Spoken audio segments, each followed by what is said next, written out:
Depuis plusieurs années maintenant, Bicoline compte parmi les plus grands événements médiévals fantastiques au monde. Devenant de plus en plus grand à chaque année et prenant des allures de festival, l'événement n'échappe pas aux excès liés aux drogues et à l'alcool. Le 13 août avait lieu le Moshcredi, une soirée non officielle qui, comme vous en doutez, incluait tout sauf des substances légales. On n'est pas naïf à se dire qu'un événement de 9 jours où on est en camping, où on est dans notre chalet avec nos amis, bien, il y a la fête ici. Il n'y en a pas tant. C'est pas quelque chose qui est récurrent. Est-ce que ça existe? Oui, comme dans la société, c'est une mini-société ici.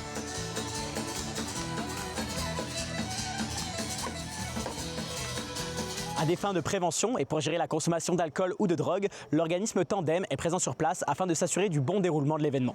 C'est beaucoup de trousses de naloxone pour les distribuer. Ensuite, on a des kits condoms avec du lubrifiant et d'autres matériels pour tester, savoir s'il y a du fentanyl dans la drogue. La mission ici à Bicoline, c'est surtout de la prévention et puis être proactif avec les gens, voir si les gens vont bien et tout ça. Vous avez également des kits de naloxone, c'est ça? Dans le cadre de l'événement, on en a amené 300, mais c'est pas nécessairement pour les utiliser, c'est dans la prévention, on en distribue. On va voir chaque personne et on leur propose s'ils veulent du naloxone. En 2015, on a mis en place une brigade communautaire, donc qui était un peu un lien entre les participants et l'organisation afin d'aller chercher le pouls du terrain puis de voir les enjeux qui s'y produisaient de façon plus transparente. Donc, alors, on était très proactifs à aller vers les joueurs.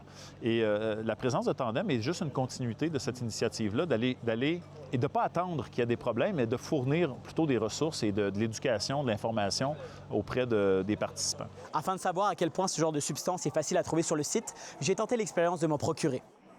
Après seulement quelques essais, j'ai réussi à me faire offrir du sépium par des joueurs, c'est-à-dire des champignons magiques que je pouvais acheter avec la monnaie du jeu. En bref, accueillant plus de 7000 personnes pendant une semaine, Bicoline n'est pas différent des événements de cette envergure, que ce soit pour ses bons ou ses mauvais côtés. En Mauricie, Samuel Bidot pour Nouveau Info.